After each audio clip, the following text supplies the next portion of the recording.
Salama, salama. Kimbo, kimbo. Natatin zambi. Glory, glory to the Most High, Yahuwah. In the name of our Savior, Yeshaya Congo. Welcome to tonight's special Saturday night reading. I am Abimelech Amos Yasharala. Please forgive me for the delay in doing this reading. I was supposed to do this last night, and I came down with a sinus migraine headache. And so instead of trying to rush and push myself through, I wanted to be perfectly well to try to do tonight's broadcast. Thank you all for tuning in. And before I get started, I want to say that tonight's ambient chill music is produced by the producer Soulker. And I want to send a shout out to him. And thank you for all the work that you do. May Yah bless you and keep you.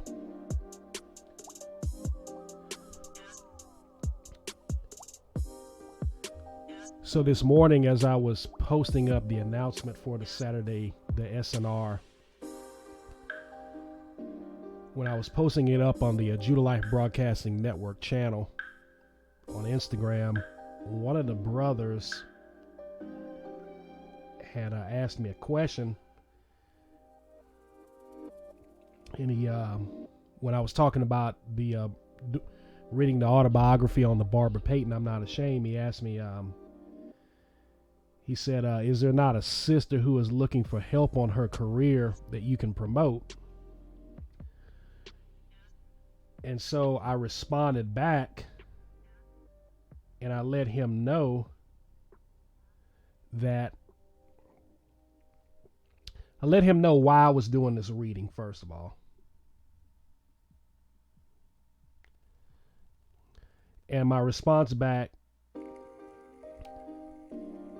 it wasn't about trying to promote our people into Hollywood or Hollywood. The reason that I'm reading this book, and the reason that I'm reading this book is not only to our brothers and sisters in the Israelite community, but also to the Gentiles as well. And I want them to know that the wages of sin is death. Just like the Apostle Paul said in Scripture, when he talked about fornication and sexual sin, when you commit those sins against your body. You open yourself up to all kind of sexually transmitted diseases. You open yourself up for soul ties. You open yourself up for demonic portals, strongholds, principalities, and powers to come in and not only take over your life, but take over generations to come. So just as, and I'll piggyback and I'll take this in Scripture. You look at King Saul. And King Saul, if you go back and do the history on King Saul was anointed king over Israel, over the land of Israel. King Saul was not the greatest king. The Bible says that David was a man after the Most High Yah's own heart. Saul began to sin, and Saul was not repentant of his sin.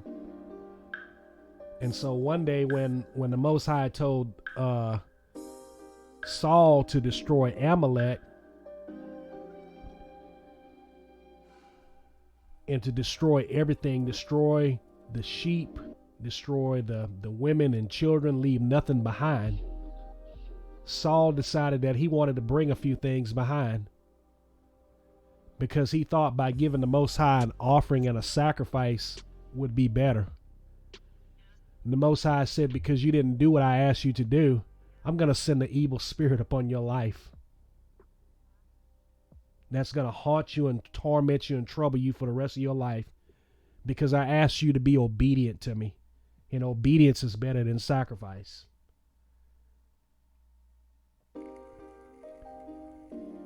Again, the reason why I chose to put the swaggered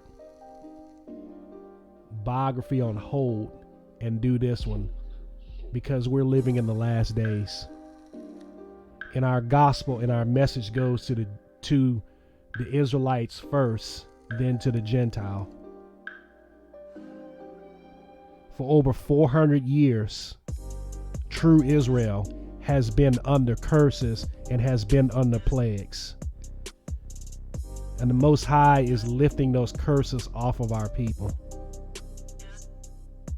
He's doing that in many ways.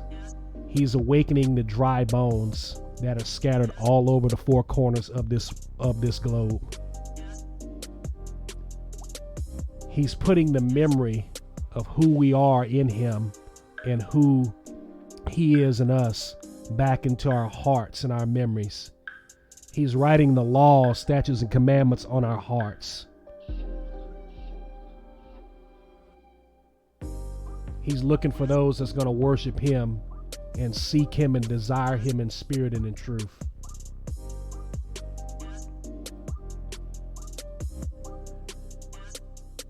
The reason I relate to this story is because I grew up in the country. I grew up in the country where on one side of town there were white people, and on the other side of town was black people. And black people didn't really care for me too much in my own town. When I was 18 years old, I lost my virginity to a white girl.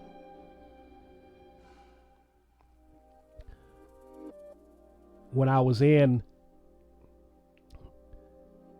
the jungle fever phase, I thought that Daryl Hannah and a lot of those people were the most beautifulest women in the world.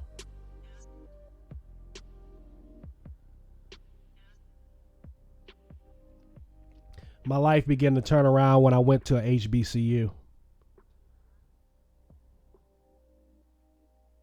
And as I started getting into scripture, and as I started to read and understand that the Bible was written by my ancestors who were of color, that Christ was of color, I began to go back and embrace my roots and my heritage and my ancestry.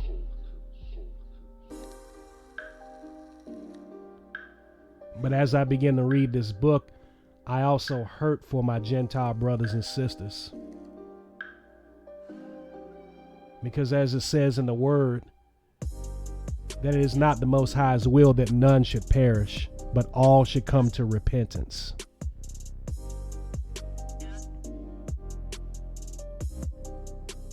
And the sad part about it is a lot of my Hebrew Israelite brothers and sisters won't make it in the end. The word says in Zechariah that 2/3 are going to be perished.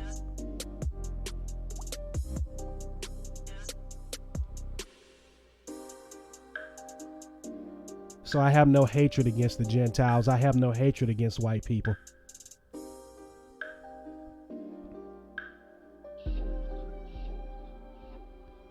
But as I have come to love my Israelite black brothers and sisters in this truth and this awakening, my heart goes out to them.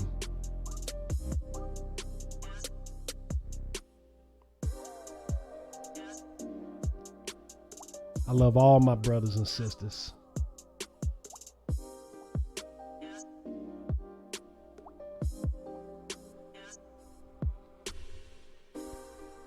So with that said, I'm going to go ahead and start reading.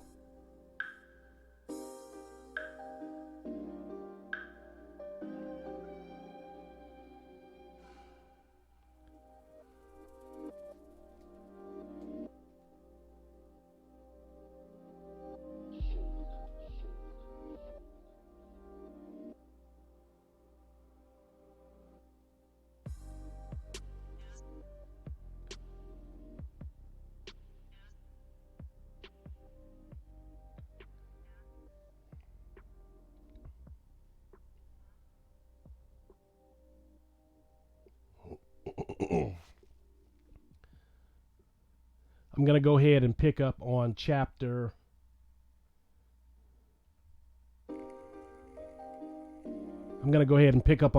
2.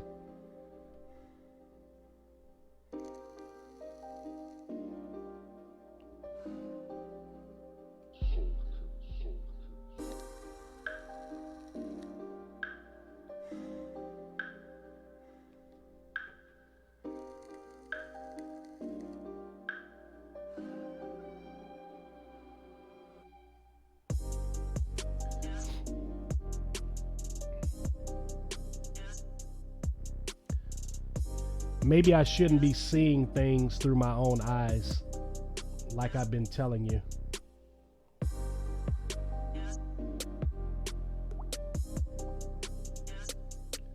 What I mean is when I had everything the world could offer me, but I couldn't sleep. I went to a psychiatrist for $25 a visit. We've talked about my girly days, and it seems to come out differently. Dr. Sesson, that's not his real name, didn't say much. He was always writing what I was always talking. An odd thing happened then. I was a star, and there was a lot of pressure on me from wake up to sleep, which I got a little of. So doctors had recommended red pills and green pills and white pills and two-tone pills like automobiles. It seemed to me each pill gave me a different kind of dream. I told Dr. Sesson about this, and he only smiled. The red pills would give me passionate dreams, and the white ones would give me hard dreams and so forth. I told Gregory Peck that once, and he jotted it down. Why? I don't know. So I was going twice a week to a psychiatrist to try and stop my insomnia. I think in the beginning I was too much for him. I was very rich, and yet I begged men to give me their dirty shirts so I could wash them. I just dug it. I had been doing this since high school. At first, he thought it was some kind of sex thing, but then after a while, he thought I was just wild, that I like to wash men's shirts like he liked to play golf. We tried to remember the first time I washed a man's shirt, but each time I'd remember a more first time than the first time I told him in the previous visit. I think I was 8. But then we found the very first time I was on a roller coaster with a boy whose name I don't even remember. He stood up daringly as we zoomed down the track coaster hills, and I was afraid he'd be hurt. I tried to pull him back in the seat, and when I grabbed his shirt, there was a large rust color stain. It almost looked like blood that was washed and didn't come out. Later in the day, I asked if I could wash his shirt. I had to see if I could get that spot out. I felt like a little lady Macbeth. It didn't come out. The boy thought that was a very intimate thing I had done and tried to get me to lay down in the fields with him. I didn't like him that much, so I never saw him again, but I looked for other shirts to wash. I think the doctor's summing up was like this. You see, Barbara, the way we cure a transvestite, a man who likes to wear woman's clothes, is to give him a girl's handkerchief or panties he can keep in his pocket and that he can hold and feel all day. Then after a while will satisfy his divergent urge. We hope eventually we can even take the handkerchief or panties away entirely. The way I see it with you, you want many men, but there is a moralistic streak somewhere deep inside you that won't let you sleep around promiscuously. So to get a man's shirt and symbolically cleanse him and you by washing it gives you some kind of subconscious satisfaction. That was the summing up of a Beverly Hills psychologist. But while it sounded logical, it wasn't true. Today I'm still queer about washing men's shirts, but it's usually after I've slept with them. Well, at $25 a visit, I stuck it out for 6 months, but I still wasn't sleeping. I had my own theory. I told him, they give me parts that require talents I don't have. I panic. If you had to cure all your patients by Tuesday under penalty of losing them all, would you sleep nights? His answer was only a smile. He didn't think of it. He didn't think much of my analysis. One day he said to me, "Barbara, you are the strangest patient I have ever treated. You are so many people, and yet nobody. Who is the real Barbara?" I haven't found her yet. I don't know if I ever will, or for that matter, if you ever will. I want you to try another psychiatrist for a while and see if he's more successful. I was pretty smart in those days. Shrewd, especially where men were concerned. You know how they say girls always fall in love with their psychiatrist. Well, I had the feeling he was falling in love with me, a real switch. He was a fine man and a good psychiatrist, and he morally couldn't ask me out as a start of a romance unless I ceased to be his patient. See, she was playing the game pretty good. My theory turned out to be correct. His name was Jonathan. We spent most of our dates talking about me. It was like getting free treatment. He never made a pass at me. Maybe he had problems. I asked him once point blank, why didn't he try to kiss me or take me away for a weekend? I'm a married man, he told me. I always had known he was married. I had long ago erased that as a reason for not going to bed with a man I liked. But I didn't say anything. I enjoyed our dates. I'll never forget some of the things he told me about myself, and they were very complimentary. I never trust a man's words when they are on the make for me. They're just bait. But the doctor was sincere. You have what every woman in the world wants, he explained once.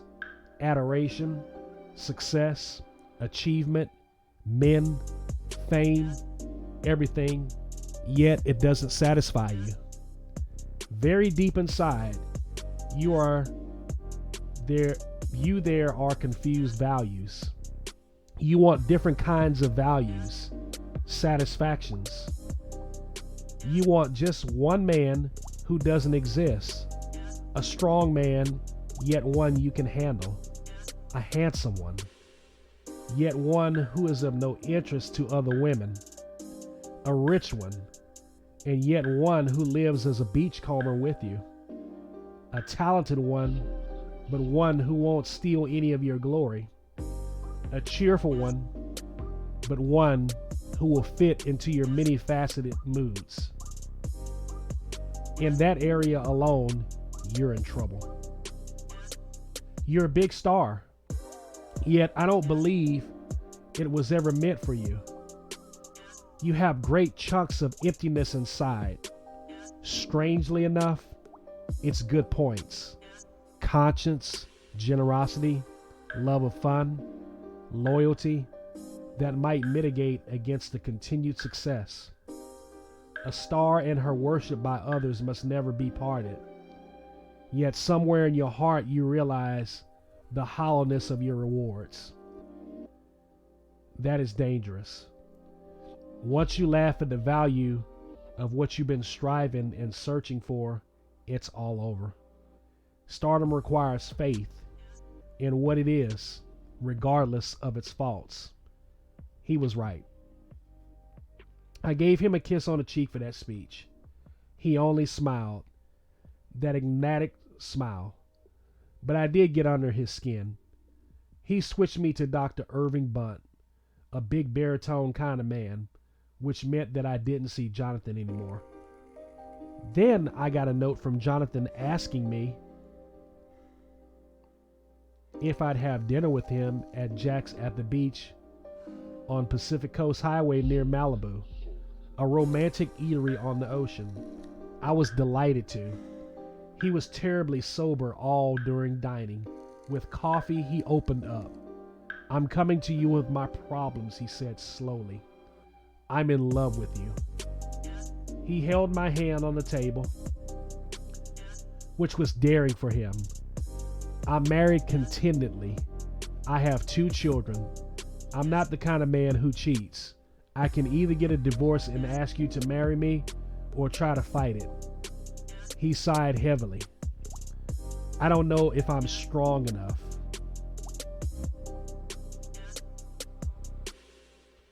I was used to men being in love with me.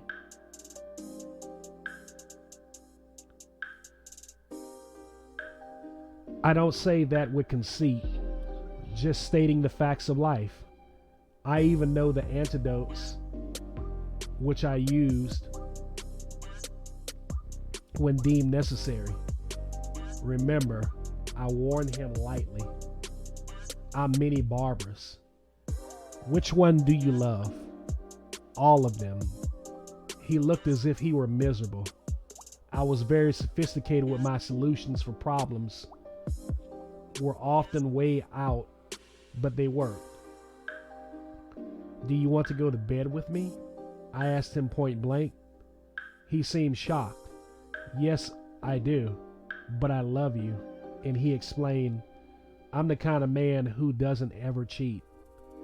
You deal in theories. I deal in facts. I've been through the whole scam. You love me. I believe you. But you are bursting with wanting me physically. I like you and I'll help you. Once might do it. It often does. Isn't that better than wrecking your home and maybe your life? I could see he was tortured. He didn't answer. Pay the check. We'll drive up to the coast and take separate rooms at the holiday house adjoining for, say, 3 hours. I'll be in the room next to you. If you want me, I'll be there waiting. He acted like an automation until we were in separate rooms at the holiday house. I lay down on the bed, fully clothed, and watched the rough surf out of the window and smoked. I could hear him pacing, hitting his fists against his open palm. He had to work it out by himself. And in about an hour, he knocked on my door. Will you kiss me? He asked. When I opened the door, I returned his passionate kiss. I'm going home, he said. I couldn't do it. I'm a mathematician kind of man. It won't work for me. I always want you always. Repeated with fervor. I could see he was suffering, but I was helpless. He wouldn't or couldn't take my advice. He said one thing on the long way home. I guess I'm the only man alive who would reject such a tempting offer. It was my turn to smile. I liked him very much and respected him. I guess he worked it out inside of him because the only contact I had with him over the years is a Christmas card every year. The word thanks is always on it. I just got one last Christmas.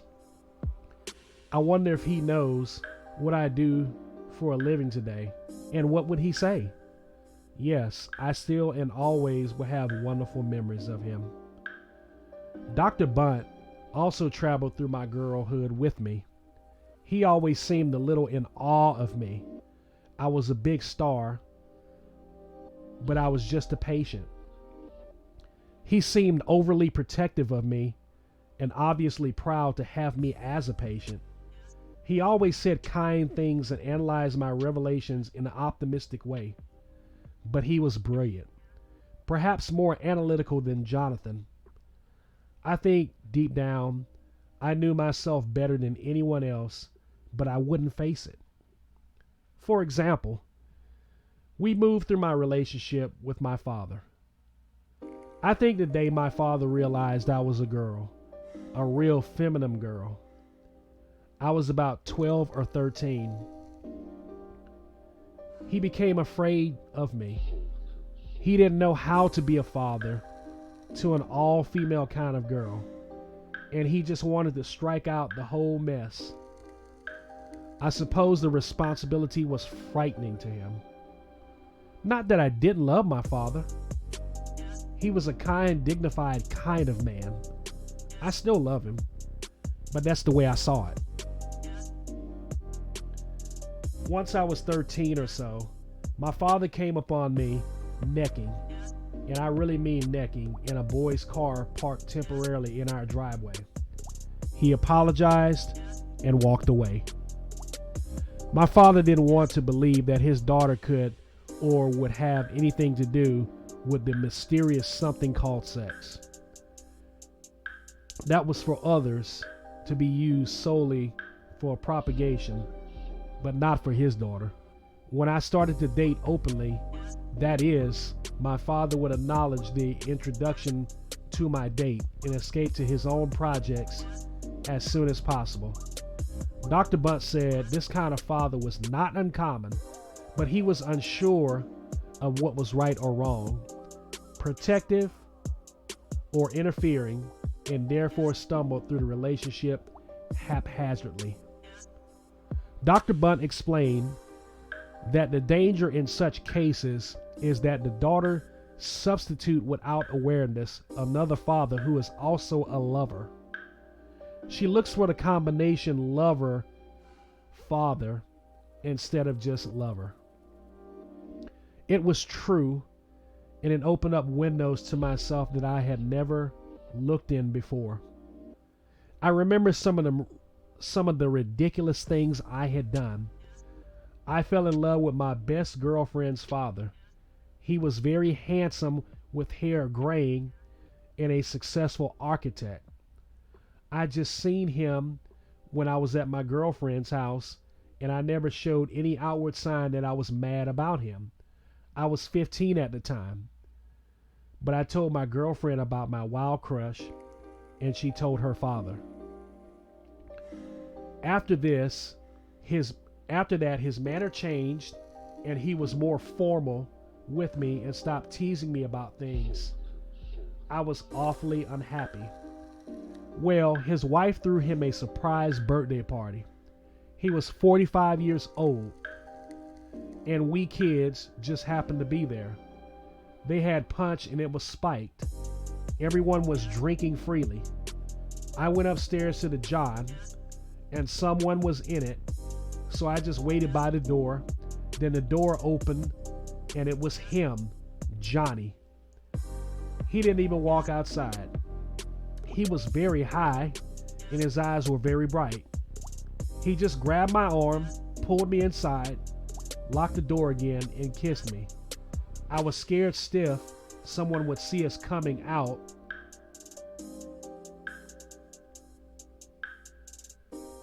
and join out of the John together.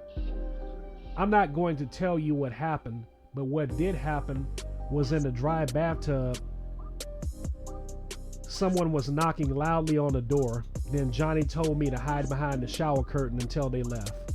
I heard a man enter the room and say laughingly to Johnny, "The punch is murder on the kidneys." Johnny laughed. I waited until after the flush of the toilet, and then I got out. Downstairs, the party was going as if nothing had happened. That could have been the end of it. A few moments of delirium, delicious delirium, and then back to the normal. But that wasn't the way it happened. I had a lot of electricity in me, and men just didn't hit and run with me. They usually came back for seconds with their tongues dragging. Johnny waited outside for me at school and asked me to go for a ride with him. I was crazy about him, but knew how dangerous it was. Furthermore, I didn't want to get involved. I turned him down.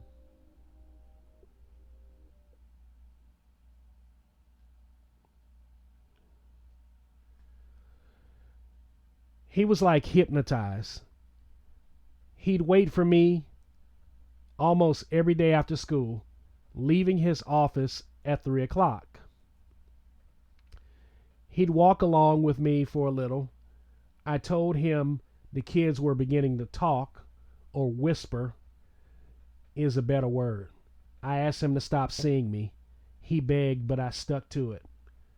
Then came the explosion. My girlfriend was on the phone and said, all jumping hell has broken loose at my house. My father has asked my mother for a divorce. He's in love with someone else. She won't give him his freedom unless she knows who it is. It must be someone at the office. My heart was skipping beats, like it always does when I'm upset. My girlfriend had not the slightest idea that it was me. And I'll tell you, I had not the faintest idea of breaking up a home and marrying Johnny. What for? It didn't make any sense. I decided to do something about it. Next day after school, I went to Johnny's house. I went to Johnny's office. He walked fast to me once the door closed behind us. He hugged me and kissed me. I tried to be cool to him. It wasn't easy. I still went for him in a big way. He told me about all the plans he had made for us, but I cut him down. Johnny, I don't love you. There's a boy at school I love. That wasn't true. Forget me. I'll stay away from the house. I'll even move away if that will help. He was stricken, but he made me promise I wouldn't move away. I promise. There were tears in his eyes when he said, anyway, thanks for the most thrilling and romantic months of my life. So he and his wife made up again. Yet my girlfriend told me it was never the same.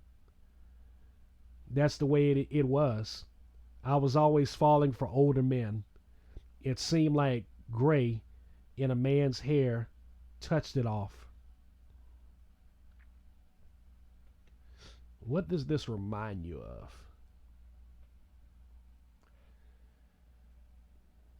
Reminds me when I was out in the world and you used to hear those old R&B songs and they used to talk about Jody and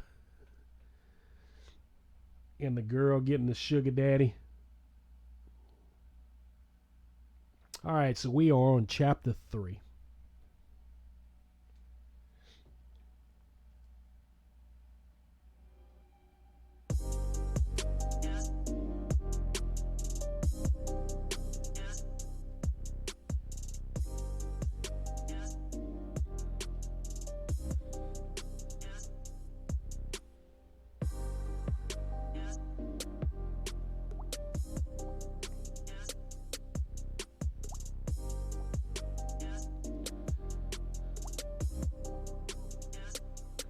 Chapter 3.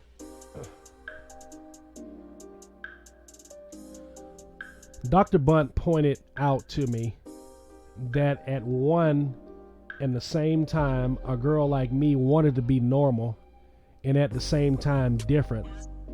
Obviously, it couldn't be done.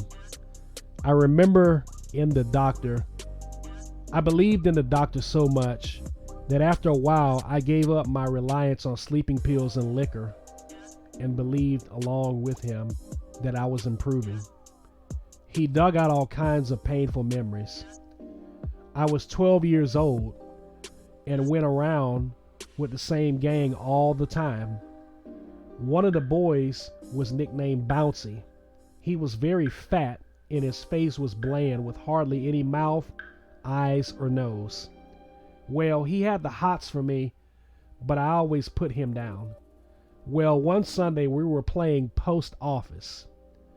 He was in a closet and called me in to receive a special delivery stamp, which meant one soul kiss, tongue, lips, everything. I went into the closet, but I kind of brushed him off. He yanked me back, forced his tongue between my teeth. I slapped him hard and started to yell, "Lousy fat bastard ugly pig." I remember the words. He cursed back at me. I broke out the closet with him still cursing at me and chasing me. We both refused to play anymore. The kids were laughing. I went home for Sunday night dinner, which was always cold cuts. About an hour later, Sydney, one of the kids from the delicacy, phoned me, which was unusual in itself, in that I once accused his father of cheating on the scales. He said, "Did you hear what happened? Bouncy is dead." I couldn't believe it. Shock just forced me silent. He was hitching a ride on a tailgate and slipped. It was pulling a tractor on wheels and it ran over him. He was crushed. He just died in the hospital. I had that most astonishing reaction. I just quietly hung up the phone and returned to my place at the table. I continued eating. But when my mother had asked, "Who was it?" I started to cry.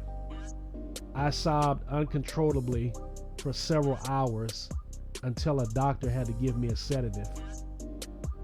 All my friends were shocked, but none carried on like that. And I had disliked him. I went to Bouncy's funeral and broke down again. I tried to hug him in the coffin. They had to pull me away.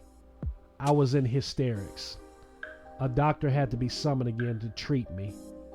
Of course, Dr. Bunt pointed out the obvious explanation was that I was partially blaming myself for his death because of that argument we had.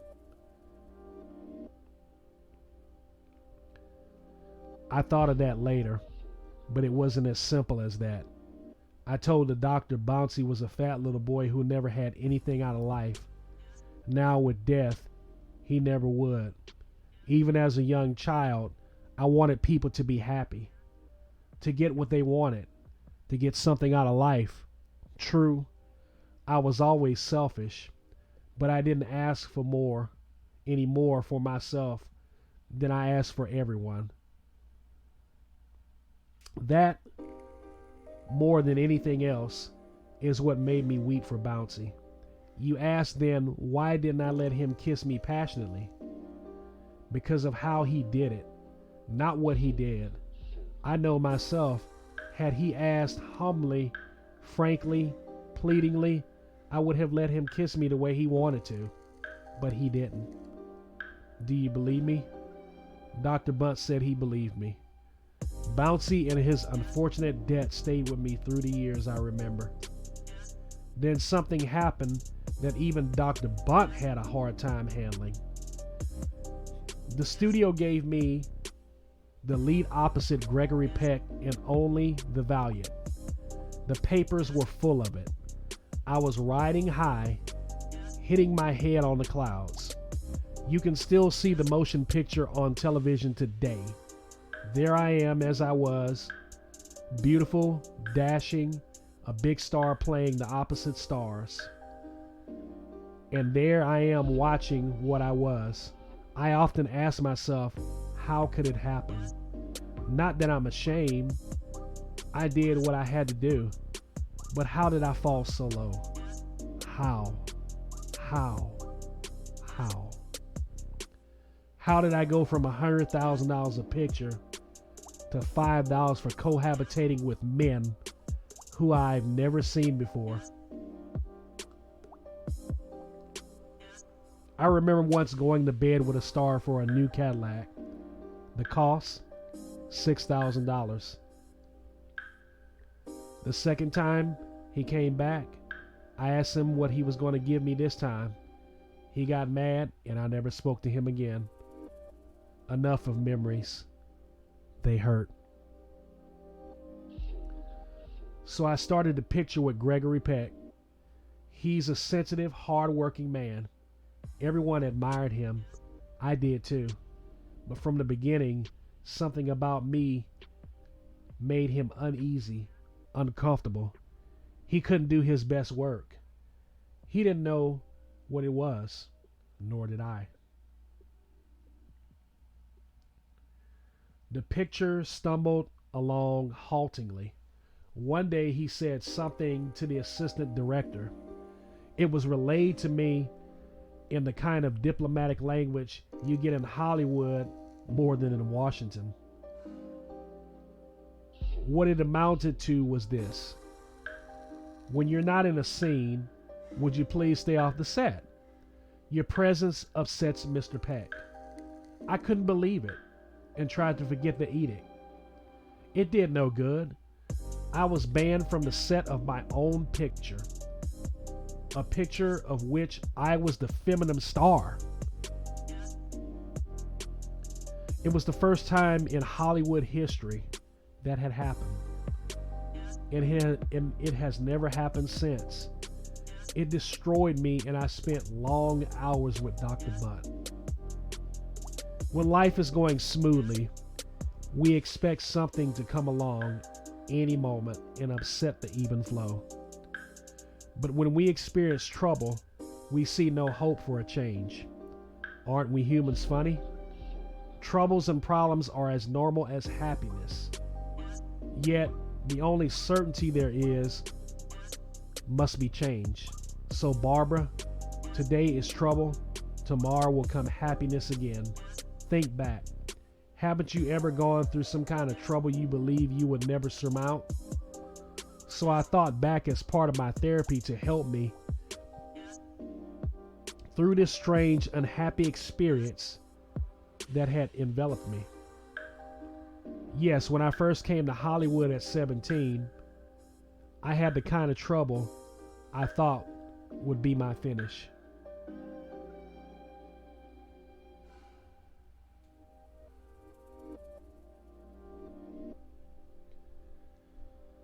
Alright, so I'm going to stop right here for a minute and I'll be right back.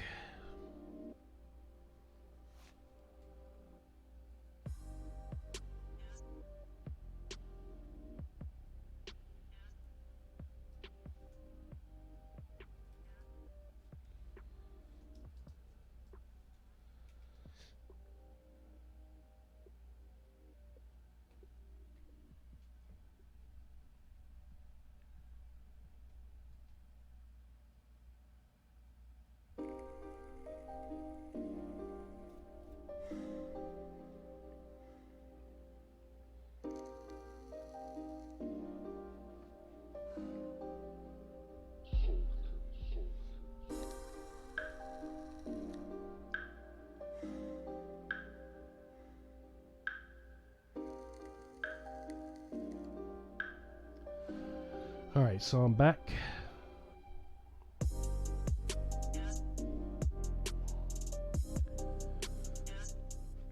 I had just been recently married to Captain Payton.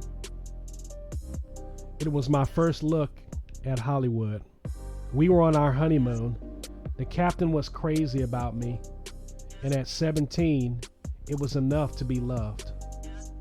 I didn't have to love, though I was grateful and proud to have such a handsome husband.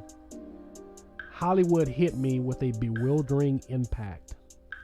It was like being let into an exclusive jeweler's and told I could have my pick of the jewels. I know this rich paradise would somehow fulfill my destiny. For days I drank in what became the torture of hope. My husband was becoming restless. He had to return to his post. I told him to go ahead. I would follow soon. The town hypnotized me. I was completely in its power. I told myself if I could just get into one picture, I would be satisfied to die right after it. But how did a girl get into a movie? I might as well ask myself, how did a girl get into heaven? There was no way any passing stranger could discover me because I had been warned about Hollywood men and I was afraid to talk to anyone. Every time a man talked to me, I walked away very fast without answering, closing my ears to what he said.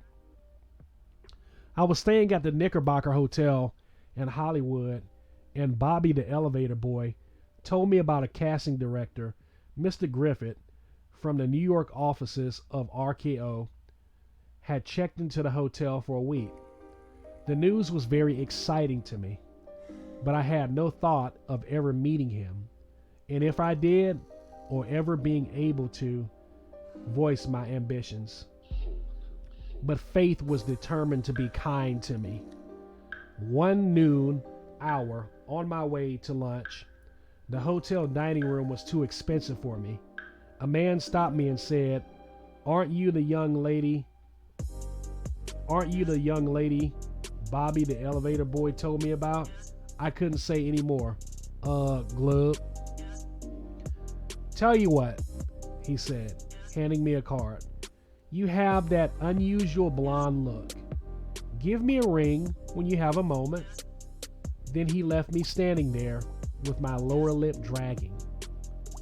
I told Bobby about it and called him that very afternoon.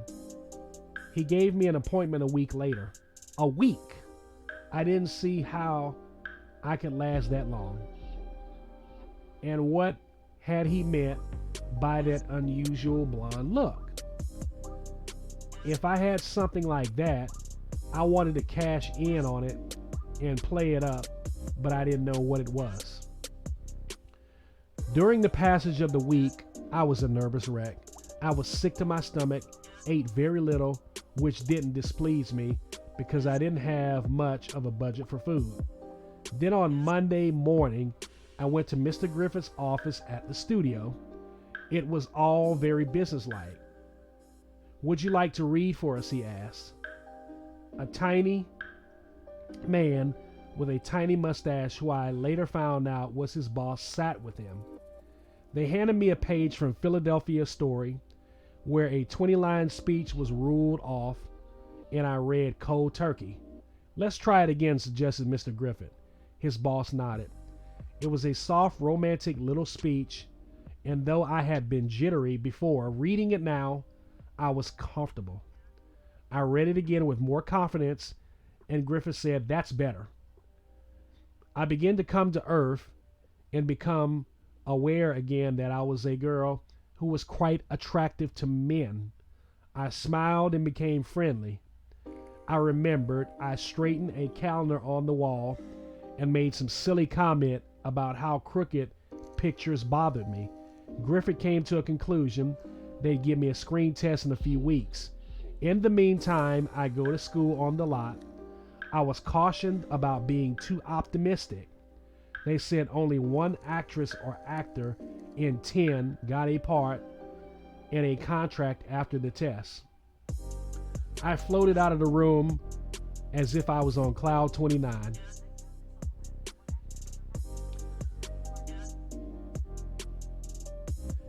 It was too impossible to imagine. I bought little Bobby a package of cigarettes, tied them with a big red ribbon, and gave them to him with a big kiss. I got up very early the next morning and reported to RKO school, which wasn't very far from my hotel. For 1 hour before leaving, I threw up. I attributed it to my nerves. It had to be nerves. I wouldn't admit to anything else. At the studio, they gave me some scenes from plays, which I was to study and listen to a lecture on drama. I even played a short scene with a boy named Everett, who was to become a friend of mine. Early morning, when I walked inside those gates, I said hello to the watchman. It was like coming home. I even loved the smell of the place. I was sick every morning, but it was my nerves.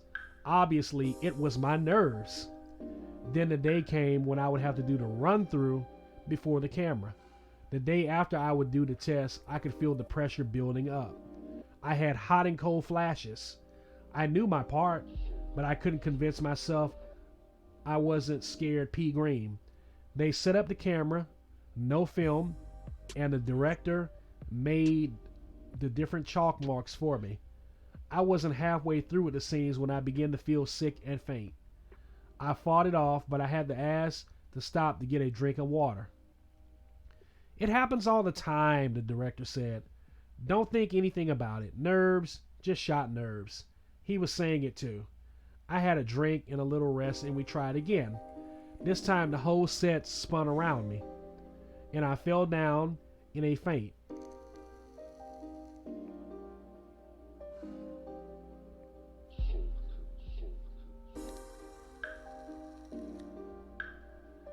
A nurse from the first aid came over to the stage and used smelling salts to bring me to.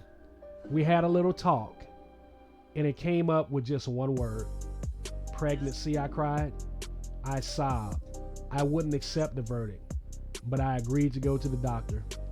Congratulations, you're pregnant, said the doctor brightly. I cried. I just couldn't stop crying.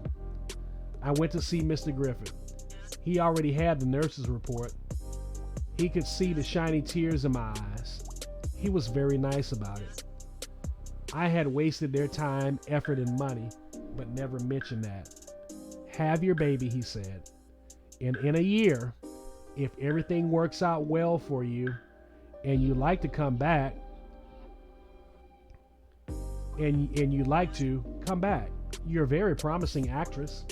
1 year, maybe longer. It sounded like a death sentence. I was so miserable, I wanted to die. I blamed it all on my husband. I kissed Mr. Griffith goodbye out of sheer gratefulness and planned to return home. Many things fitted through the haze included suicide, but never abortion. I hated the idea of a baby. It ruined my career, but I knew I'd have the baby. In this hour of grief and dejection, I made the wisest decision of my life to go home to Texas and have my child. I was too upset to join John at his base. I always loved my baby terribly. When I look for reasons to be alive, he's always the first one. But as Dr. Bunt pointed out, that trouble too did pass and was nothing more than a brief intercession in my career that I thought would never end.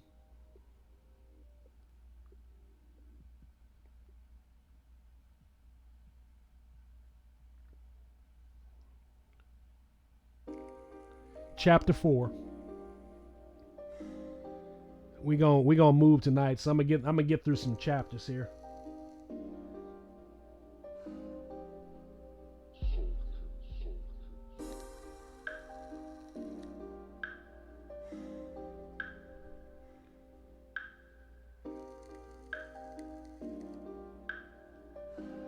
You know, I just realized that this kind of detective story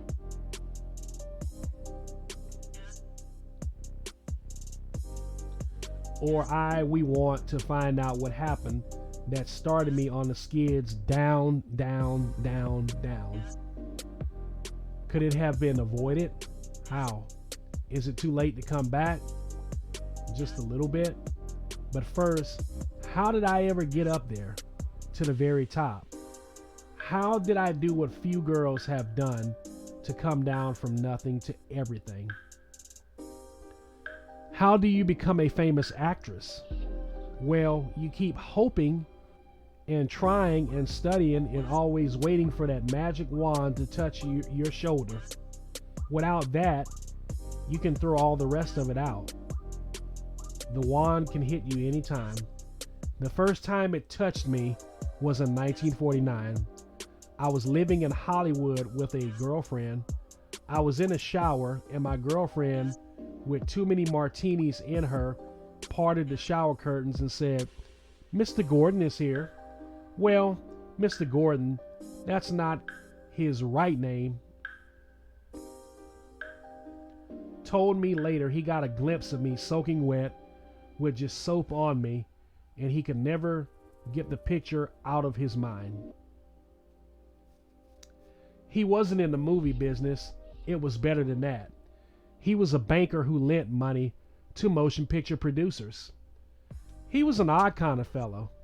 He got me movie jobs, and some of them were pretty good, but he never bothered me about sex. We did hit the hay once, but mostly he just liked me to be with him. He called me Angel, and it pleased him to have a movie star on his arm, which I wouldn't have been if my girlfriend had parted the shower curtains. He was so shy with women that my career might have been delayed a couple of years if that weren't for that. It's like a friend of mine once told me he was working in Macy's department store for $18 a week. And 2 weeks after that, he was getting $125 a week as a publicist at Warner's studio, where one day he was putting out a cold compress on Betty Davis's head because she had a headache. It all happened because he bumped into an old friend who was an executive at Warner's and was looking for a fellow with a quiet disposition to hold Betty's hand.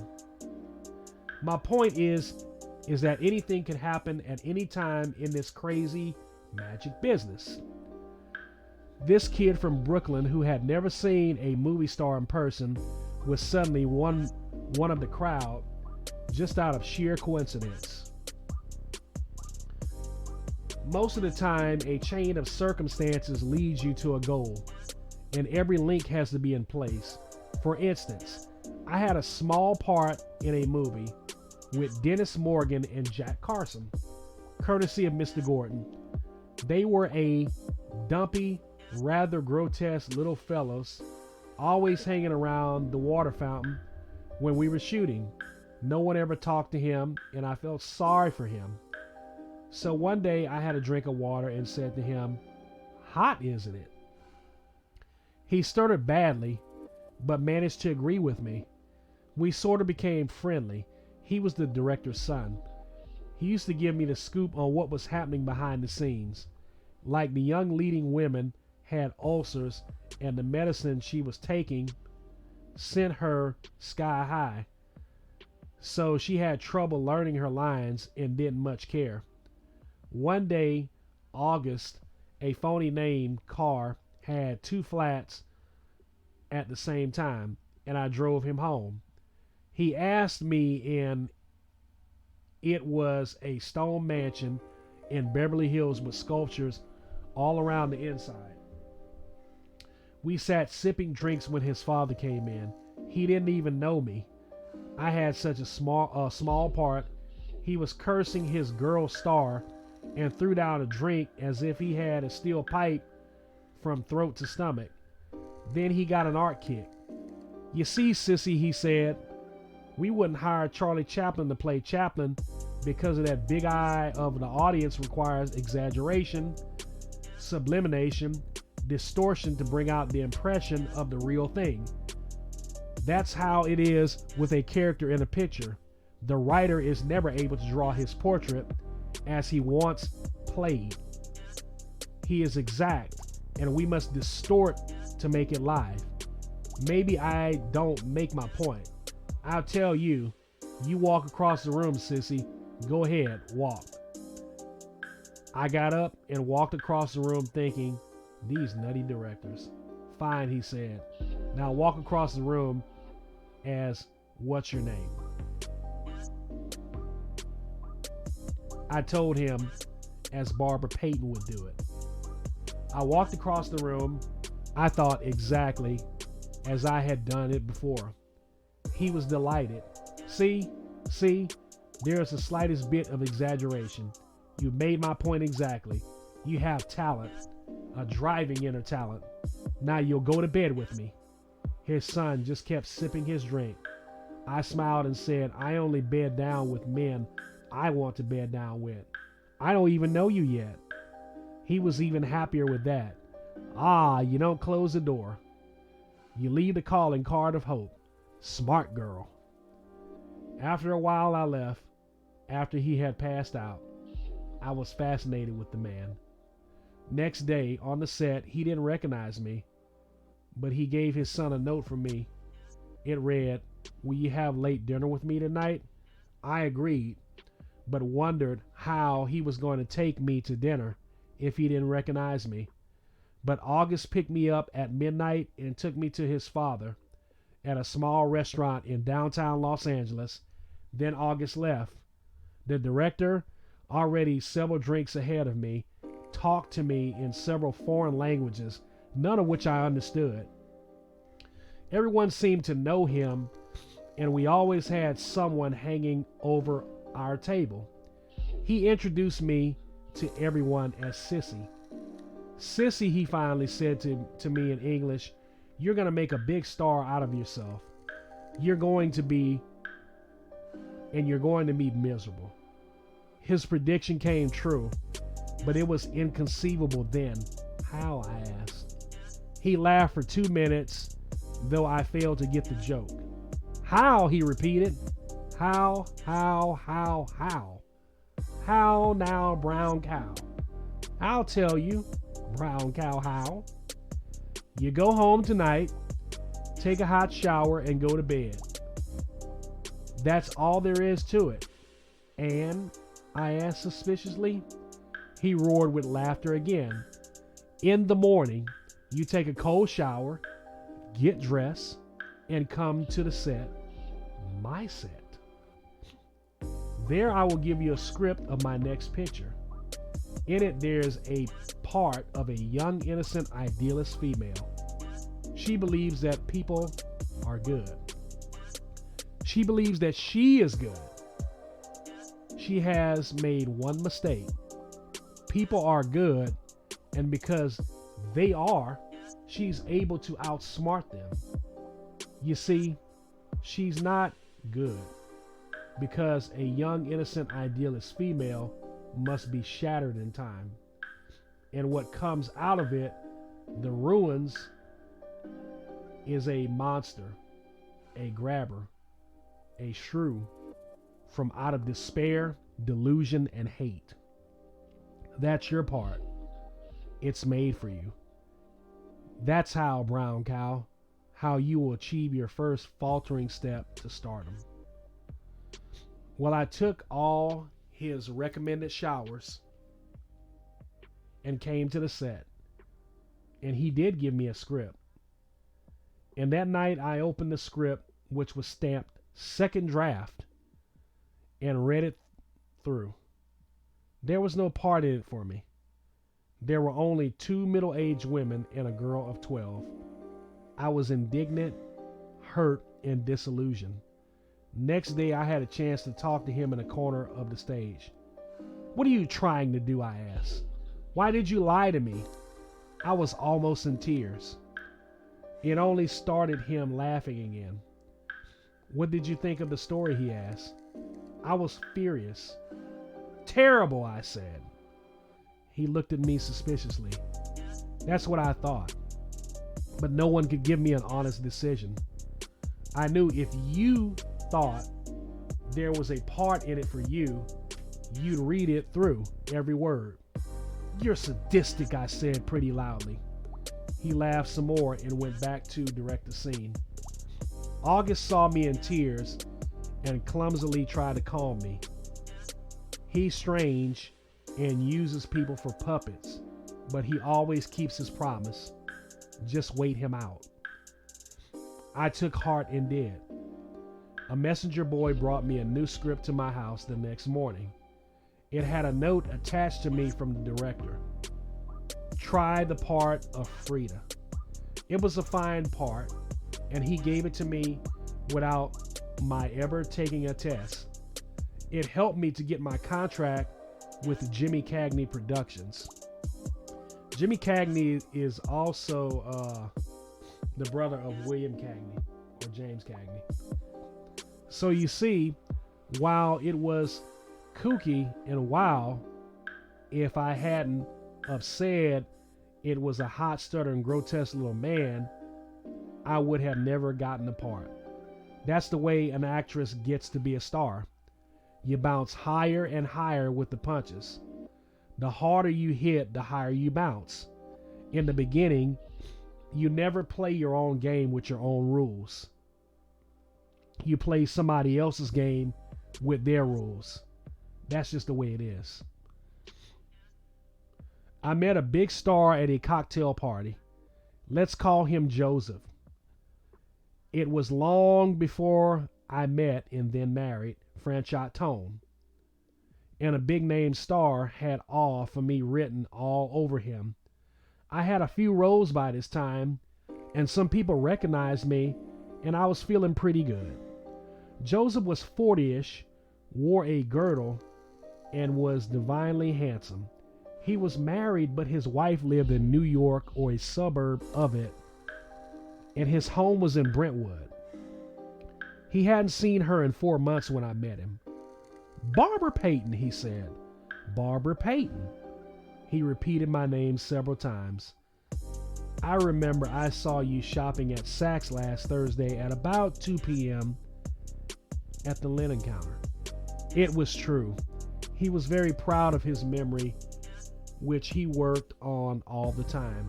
"Turn around," he commanded. I turned. "You have 3 larger freckles on one side of your nose. Your hair is fixed over an ear. There's a slight scratch of one side of your neck. Your dress is pink, cut low in front, and you're wearing a pink cameo brooch. Your ring is an emerald surrounded by small diamonds, right?" "Exactly, Sherlock Holmes," I said. He was proud, like a small boy. The party was a nosy one, too full of people, and the rumba band tried too hard to earn their money. Joseph shouted at me, "Let's go have a late night snack at Chasen's." It was fine with me. My escort was busy with another girl, so I didn't even bother to say goodnight. We made rounds to several places, and everyone was quite indifferent to him. He pulled some part of the memory thing, which people wherever we with people wherever we went. I don't know how it happened, leave it to me, but I got into an argument over our respective work to society. In a little boy way, he was defensive about the fact that he didn't contribute much to society, but playing rather innocuous roles in pictures. It was about 3 a.m. that he said, "I want to show you something." We drove to Old Chinatown. We parked in his slick convertible, and he rang the bell. An old wooden frame house. He had a big grin on his face.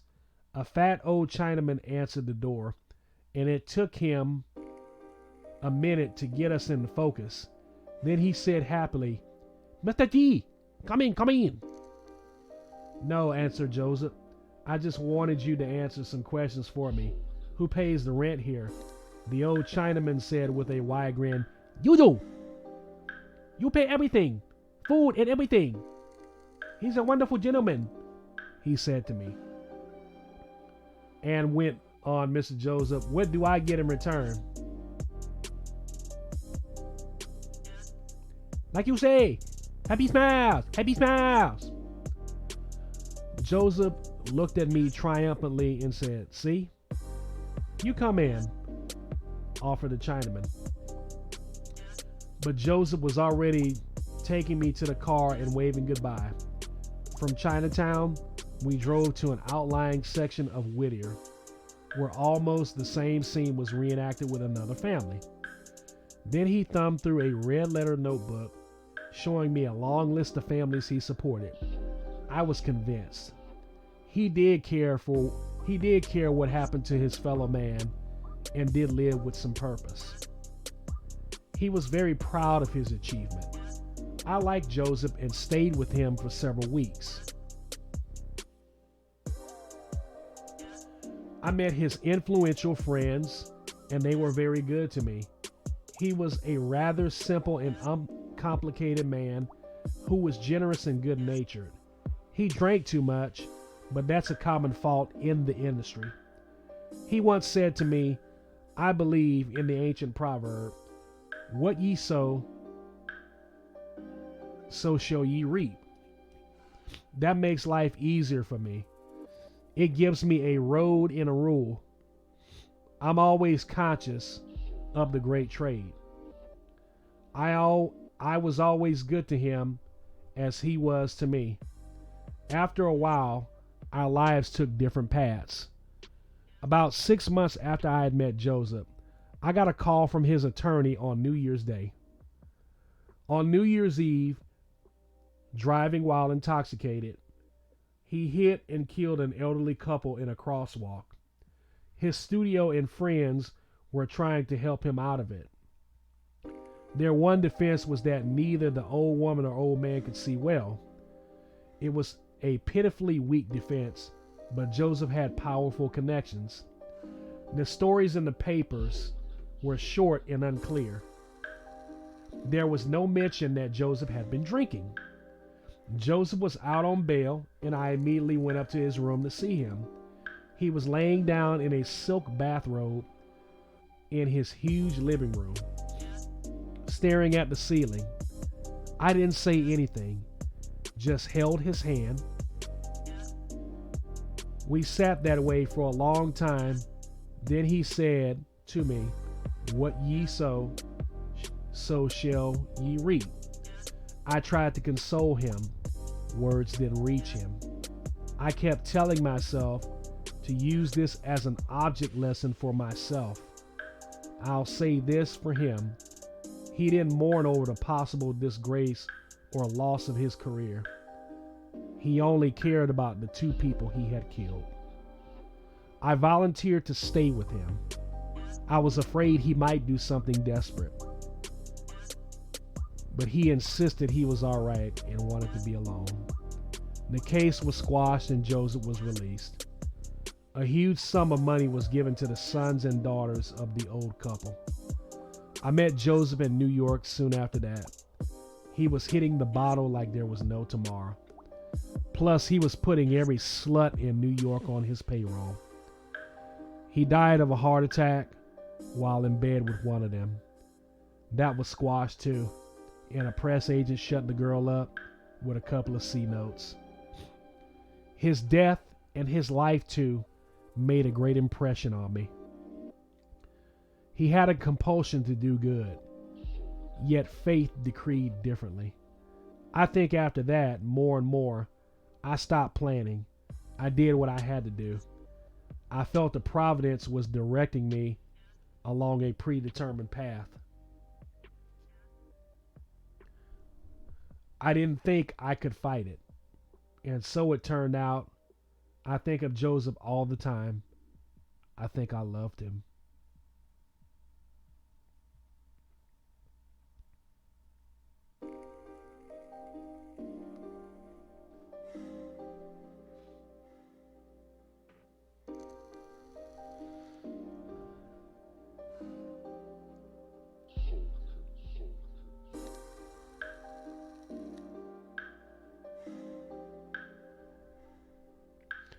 Chapter 5.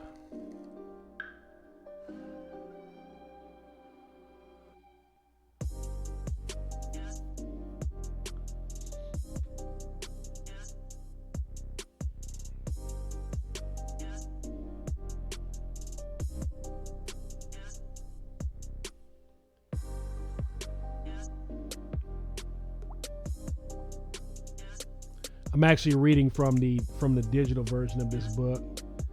So the reason why there's long pauses there is because the scrolling is kind of slow. But my plan is to purchase the book as well. All right, so chapter 5. Here we go. Here we go. Here we go. Here we go. I guess I was always bugged with that psychiatry kick on the way up and on the way down.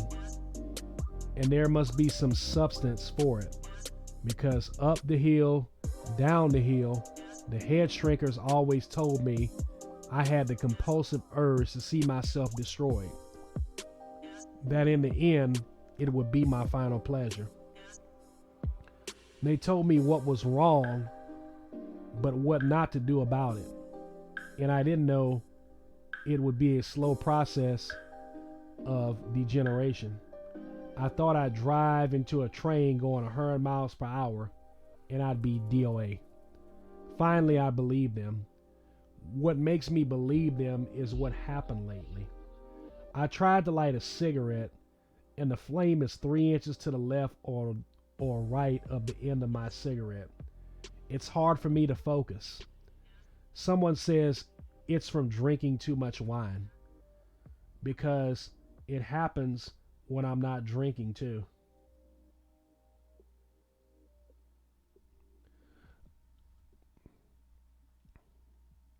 I like the Negro race because lately they're the ones who appreciate my blonde beauty, or what I have left of it. White men don't seem to go for me anymore. In time, I believe the Negro will inherit the earth.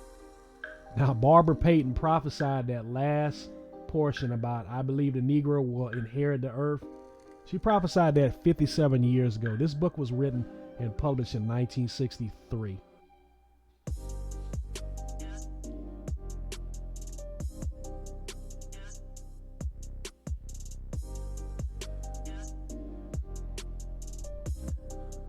I pawned or sold most of my clothes. I needed the money for rose wine, but I feel my best in torn jeans and a man shirt. Then I'm comfortable. Mentioning clothes takes me back to my first fur coat. It's the start of something for an actress, symbol of success to come. If I can get a wine with bubbles in it, and I drink enough of it, I can look at the reflection in the store window and see myself as I was the first time I wore mink. I don't go out much anymore, and when I do, it's just down to Coaches and Horses on Sunset Boulevard in Hollywood for a drink. It's just a short walk to the place, and once in a while, I'll steal a look in the window. I try not to look and only see what I want to see.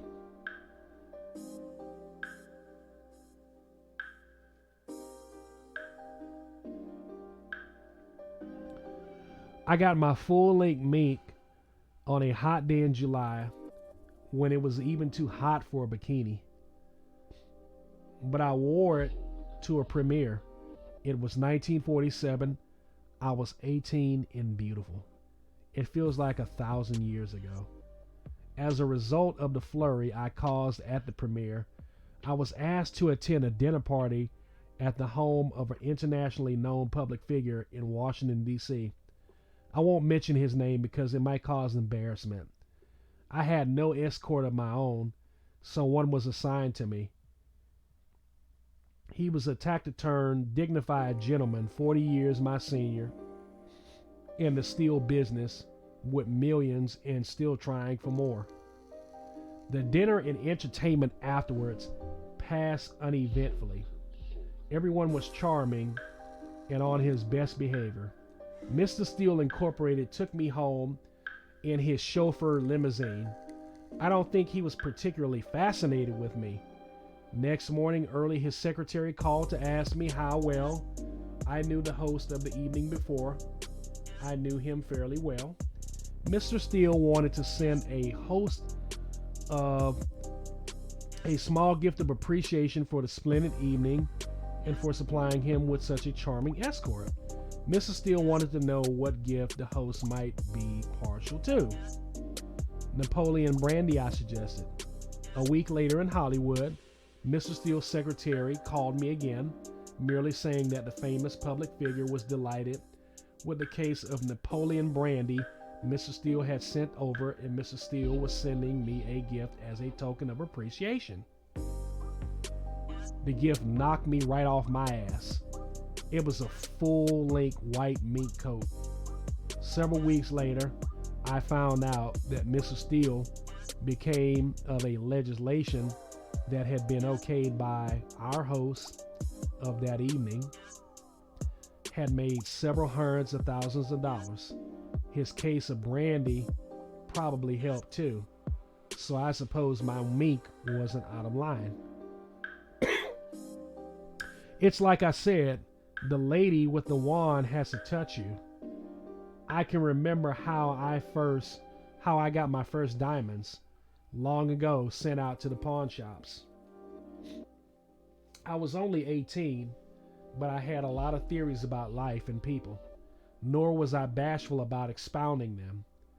There was a beatnik party in the Nicholas Canyon, a narrow, dark place in the hills of Hollywood. Everyone looked as if they didn't have $5 to their name.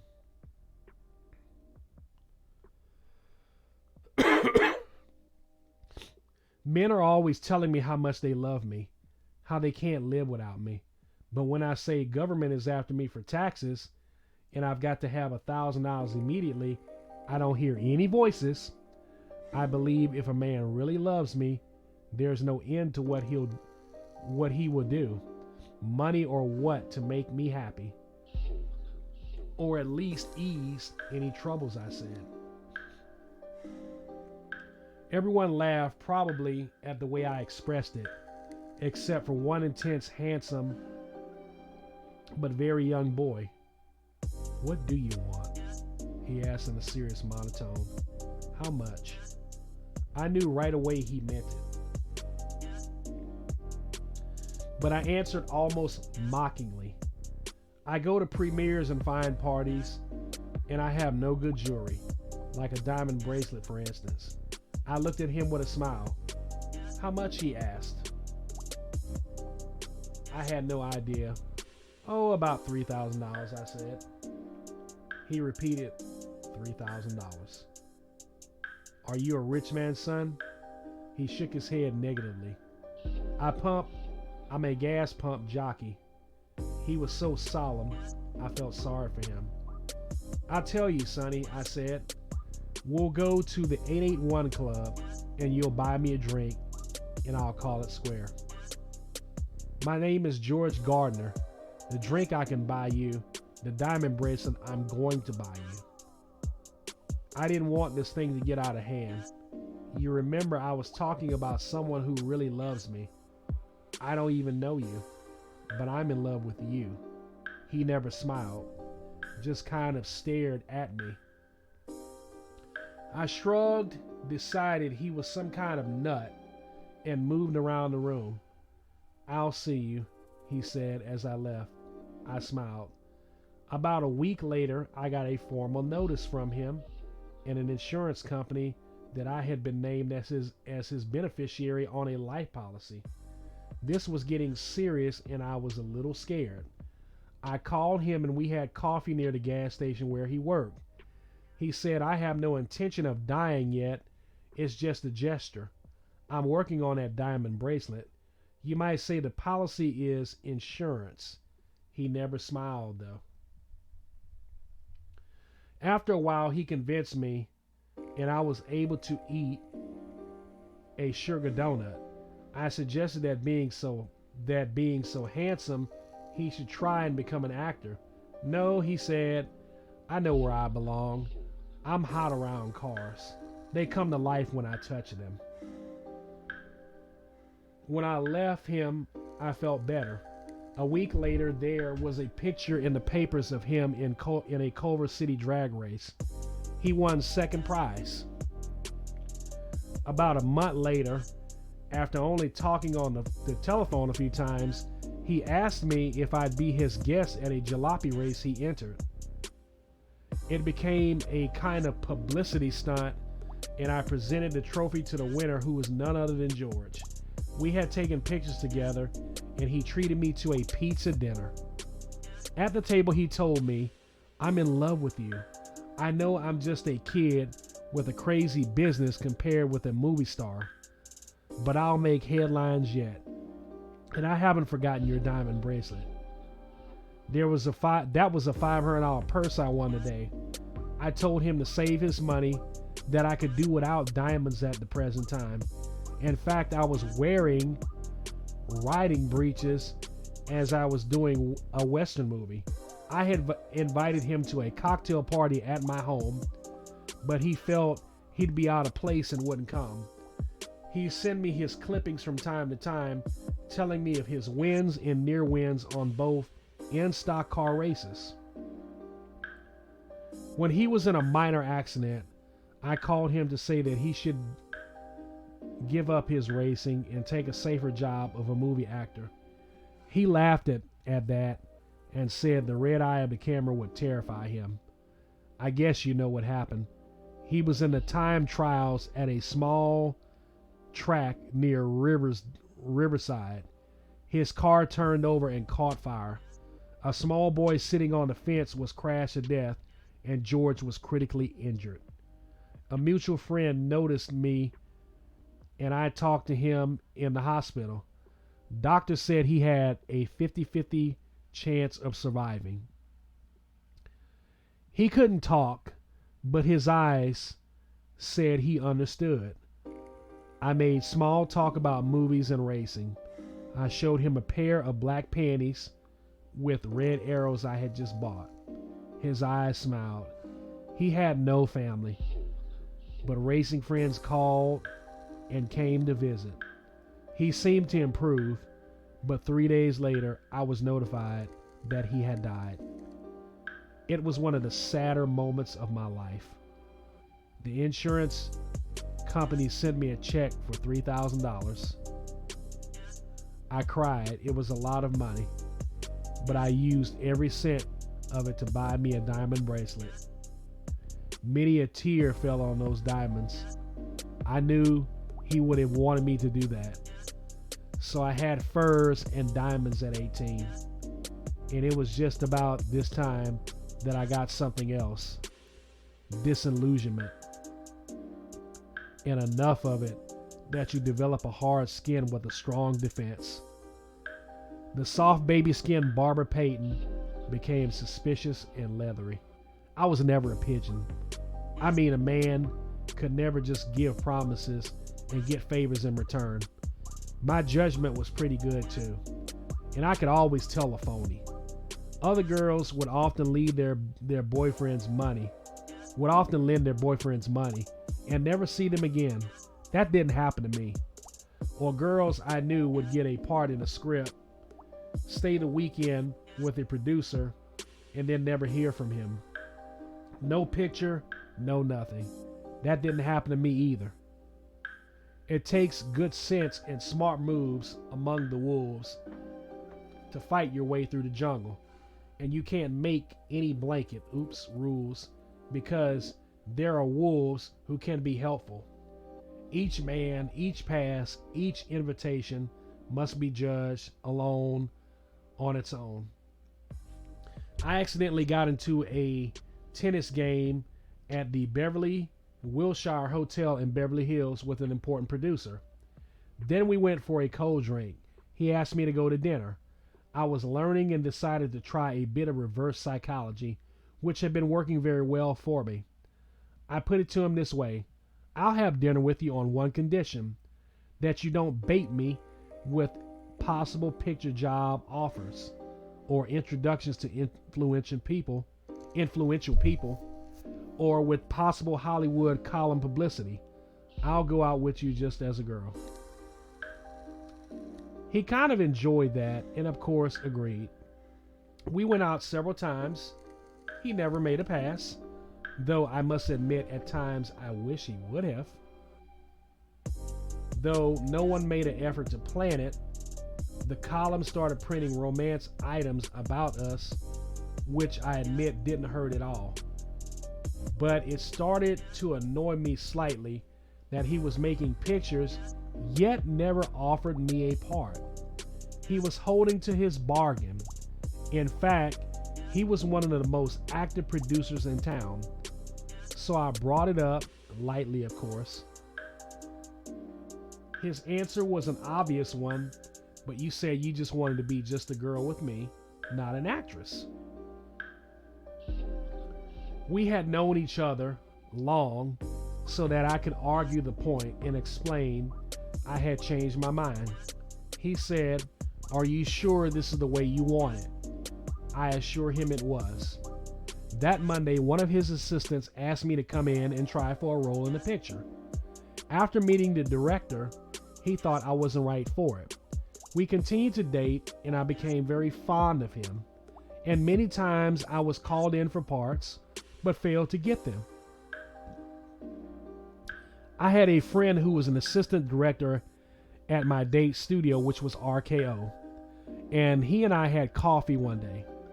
Halfway through the small talk, he said, "I'd be fired if anyone found out I told you this, but I happen to know that the orders are from the top of the heat that you are not to work at RKO Studios.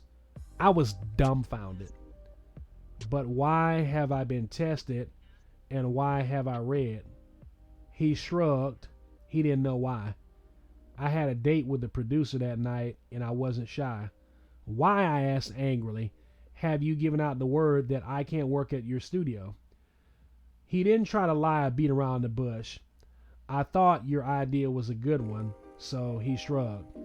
Then all the phony baloney about testing me, all that hope lost time. I wanted to keep you happy. You were getting restless because I wasn't getting you parts, so I had to do that. But why can't you put me in a picture if I'm right for it? Because these relationships always confuse me. I hate to think a girl is being sweet to me just so I'll give her a job. He could see the dishonesty and the time and the trouble he cost me. I never saw him again from that time on. I was extra careful about who I believed under what circumstances.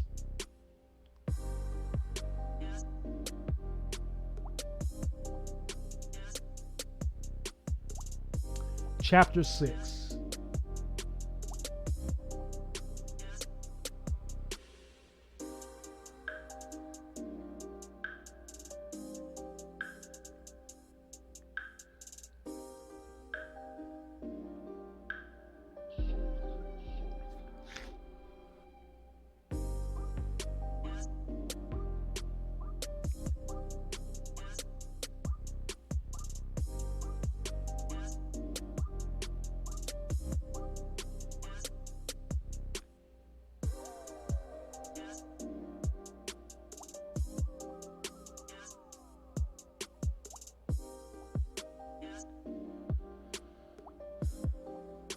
Come on, chapter 6.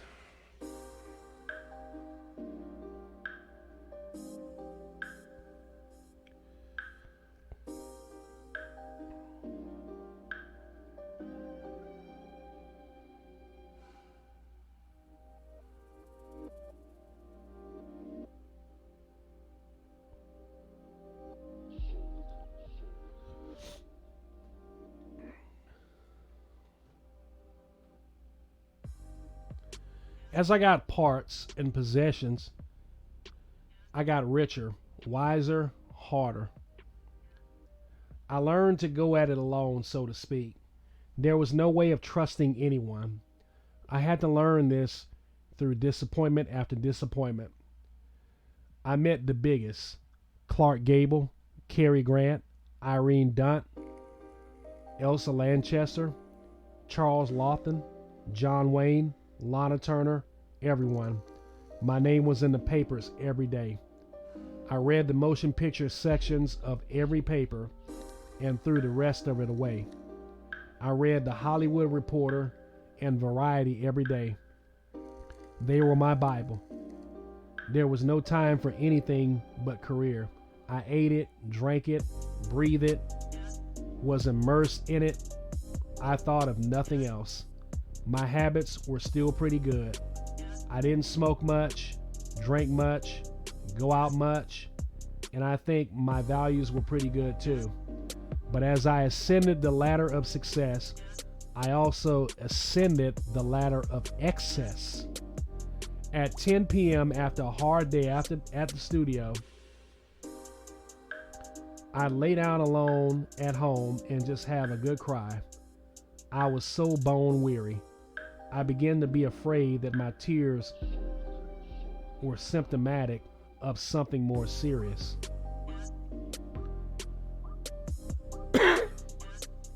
But I found that 2 thick shots of scotch would snap me out of it and my strength would come back.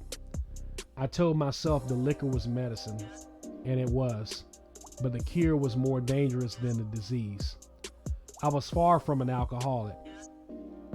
I would only drink after dinner until I went to bed. But what it did for me subconsciously or even consciously was to seek out the other drinkers who drank after dinner until they went to bed.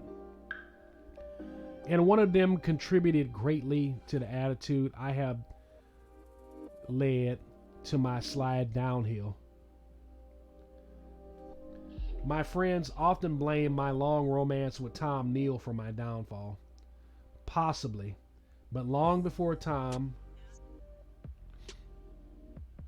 I met Bud Keller, a phony name.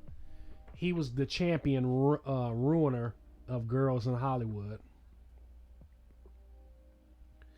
Bud was handsome, charming, wealthy, young, on the way to motion picture stardom, and completely unreliable and unscrupulous.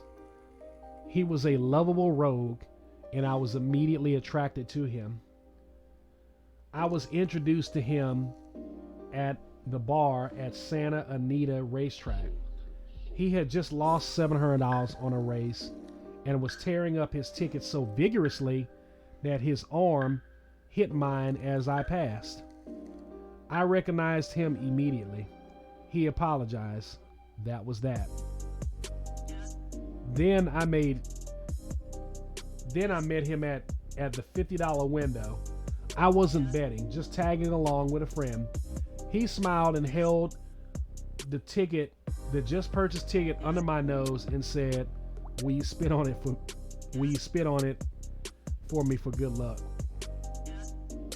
I spit daintily, like a lady should, and we walked together to the top of the steps in the turf club to see the race. My spit did no good. His horse lost, but he was philosophic about it this time. "Come on," he said, "I'll buy you a drink."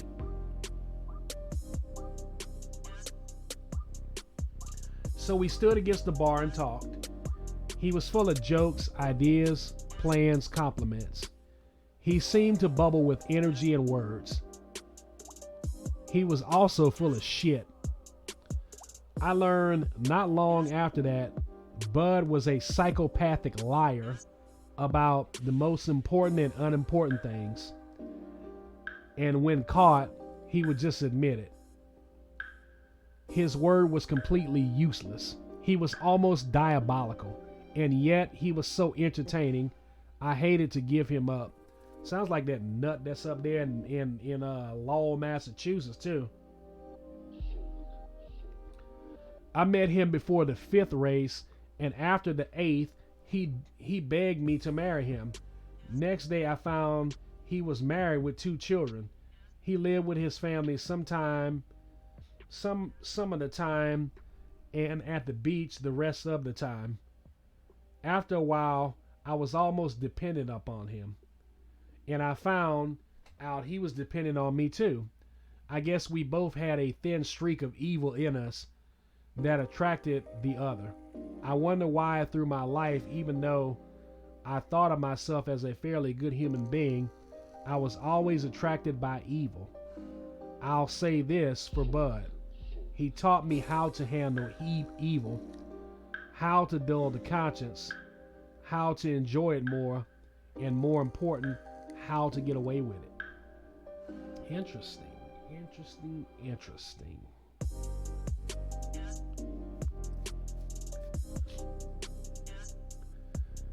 Sometimes, seeing some of the things that Bud did, I wondered if he did them just because they were bad, because often the rewards were sparse.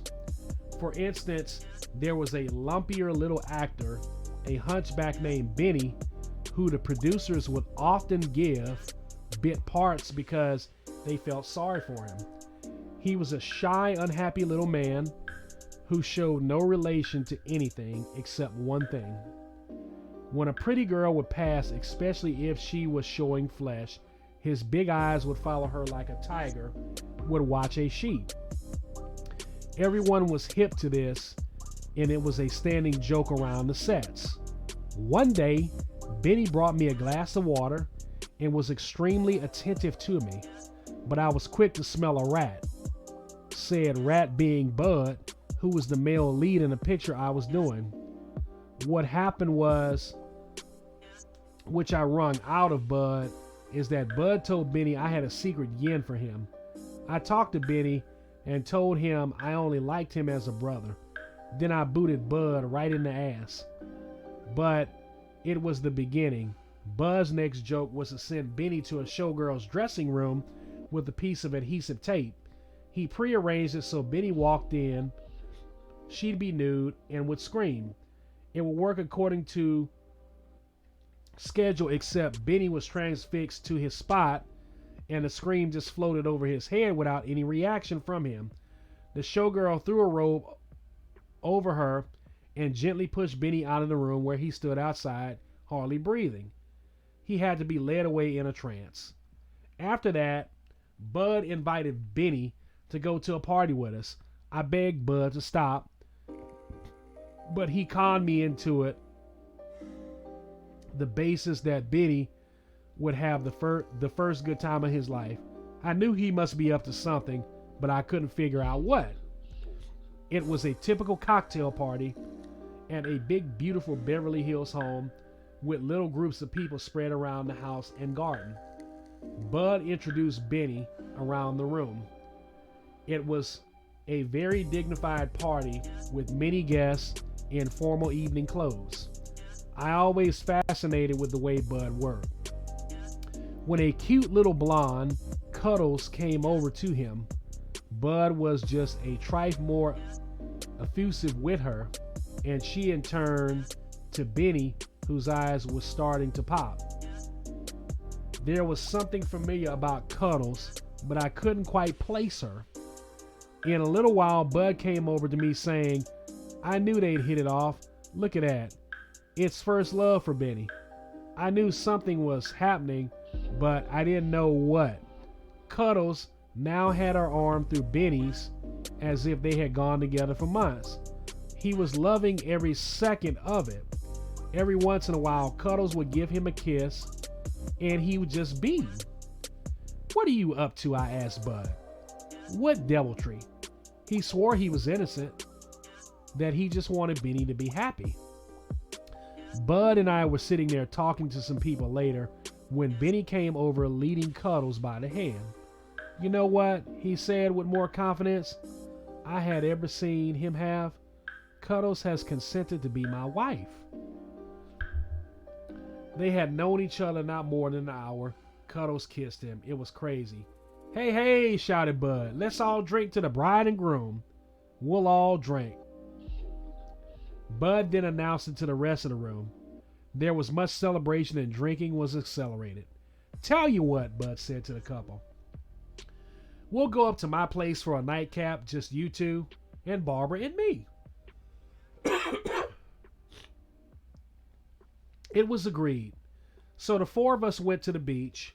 All during the ride, the two were necking in the back seat. I was still trying to figure out what the catch was and came to the conclusion that for once Bud was on the level. At the beach house, Bud fixed drinks and said to the couple, I think you two are going to be very happy together. Yes, sir. You'll have nothing but bliss.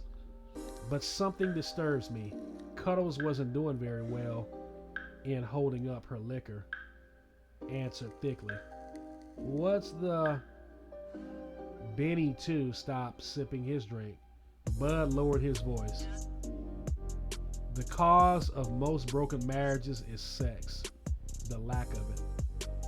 Too much of it. The wrong kind of sex. Incompatible sex. No couple should marry unless they know the intimate side of marriage is going to work out. Aw, interrupted Cuddles. We're gonna do just fine, aren't we, Ducky? Benny was bleary by this time and echoed Cuddles' reaction. Now look, you two listen to me. I've been through it, Barbara has too. You two spend a night here at the beach house. You take the upstairs room,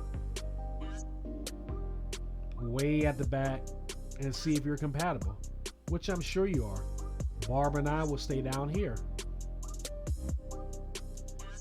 Benny seemed embarrassed and almost reluctant, but Cuddles thought it was wonderful. It's beautiful, she said with tears in her eyes. Just beautiful. It's the way to ensure lasting happiness, she said with a sigh. I'm great in bed. Well, said Benny, still undecided. How about that, Bud said to me. He's got one of the most attractive females in America and doesn't want to go to bed with her. It's not that, replied Benny. Cuddles took him by the hand and said, "Good night, all. Hope you have as much fun as we will." Benny finally kissed her, and they weaved up the stairs together. "I don't get it," I told Bud. "There must be a gimmick." We could hear them laughing and talking upstairs. "You do me injustice," Bud said with mocking sadness. "I just want people to be happy together." He mixed a batch of martinis, and I turned on the record player. "They must be getting along fine together," Bud said. "Notice how it's quieted down." I lit a cigarette and looked at the steps, and there was Benny coming down slowly. He only had his shirt and shorts on and carried his jacket on his arm. Suddenly he stopped on one step and let out a groan of pain. Throwing his head high, he didn't look at us. He just stared straight ahead. "What's the matter?" I asked, running to him. He shook me off and kept walking across the room out the door. Bud was roaring with laughter. It made no sense to me. "What happened?" "Nothing. He's just a little bit bashful. They're going to be happy together." He roared with laughter again. Benny had left. He had gone out, half undressed, onto the beach, just walking like a mechanical man.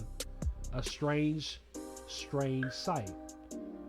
Bud had new paroxysms of laughter, which was pointing to the top of the stairs. There stood Cuddles without a stitch of clothes. Cuddles was a man. Okay. Okay.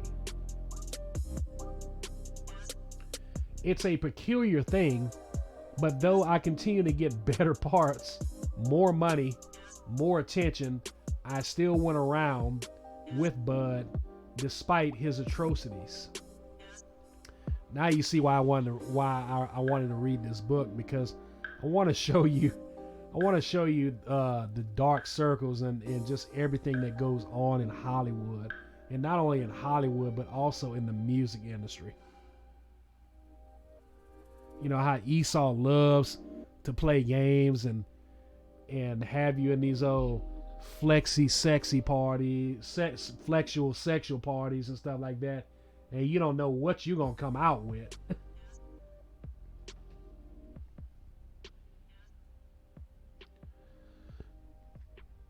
In order to promote our picture, we had completed at the end of 1949.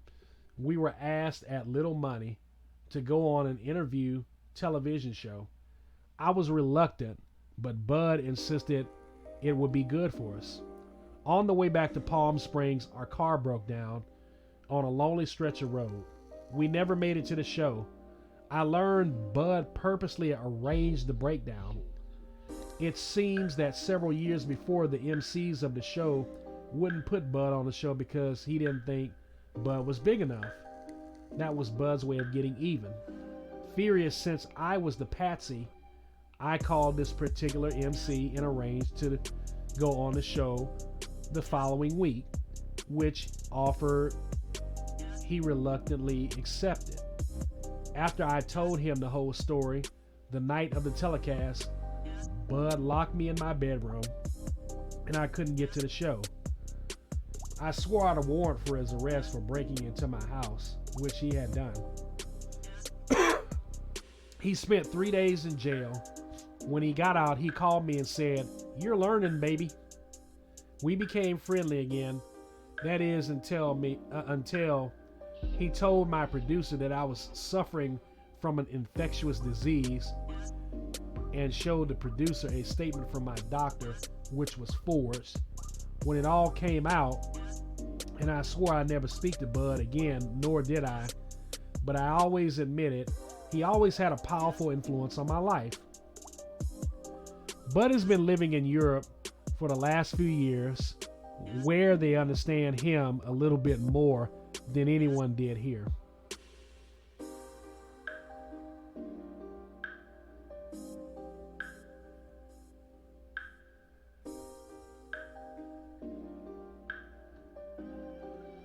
All right, so I'm going to pick up on chapter 7 next time.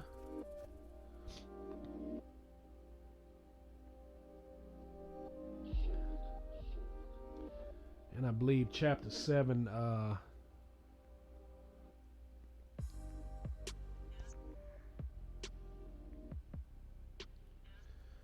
believe chapter 7 goes into, chapter 7 goes into her relationship with the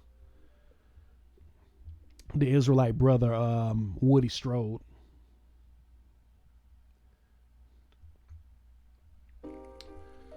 So before I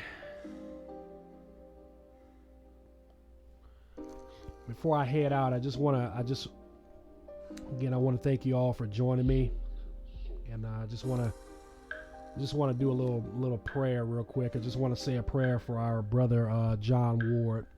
He's in the hospital with stage 4 cancer, and he told me the name of the cancer, and I'm gonna see if I could try to pronounce it.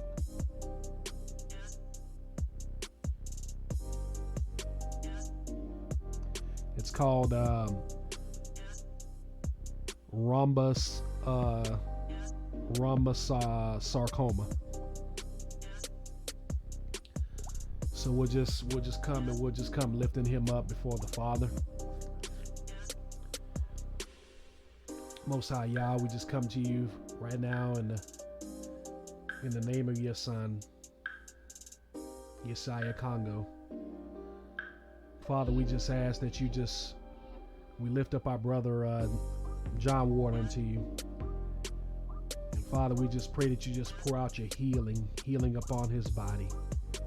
Heal him and remove this cancer and the spirit of death from him right now. Father, we just pray that you just continue to give him the strength and continue to give him good reports with his doctors. Father, I just thank you for his strong faith. Father, I just pray that even if it's your will, Father, to call him home, I just pray that whatever it is he needs to repent of his life, Father, that he would bring it to you and just lay it before your throne and lay it before your feet, Father. And we'll continue to praise you and give you the glory. Father, I just thank you for those that were able to tune in to this live broadcast. Father, I just thank you that you're just raising up true Israel in this last hour, Father. Father, I just thank you for the work that you're doing. I just thank you for the work that you're doing in Judah Life Broadcasting Network. I just pray that this broadcast will just continue to reach more souls to you, Father. That it would reach out and touch the young people, Father. Both Jew or Gentile, Father.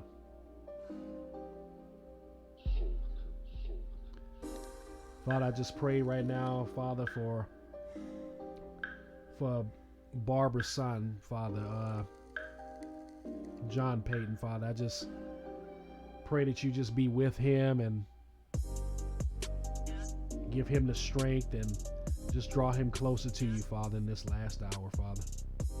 I thank you for all those that have tuned in and joined in to listen to this broadcast, Father. Father, I just pray that you could just continue to use me for your glory and for your honor. We thank you, Yahuwah. We bless your name. Hallelujah. Again, thank you all for tuning in. And I'm going to pick up next Saturday on chapter 7.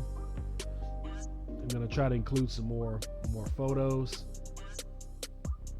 Again, I want to send a shout out to our good brother who produced this track that's playing in the background.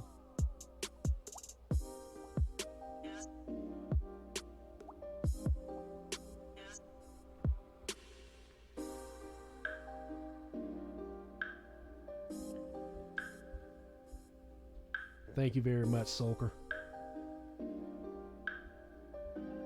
Again, thank you for tuning in. Again, this is Abimelech Amos Yasharala. And again, I apologize for the delay in doing the Saturday night reading. Just getting back on track and getting myself together from the seasonal allergies. With that, I just pray that the Most High gives you peace and a shalom in the rest of the week and everything that you do. And I'll see you next time. And with that, I say salama to you.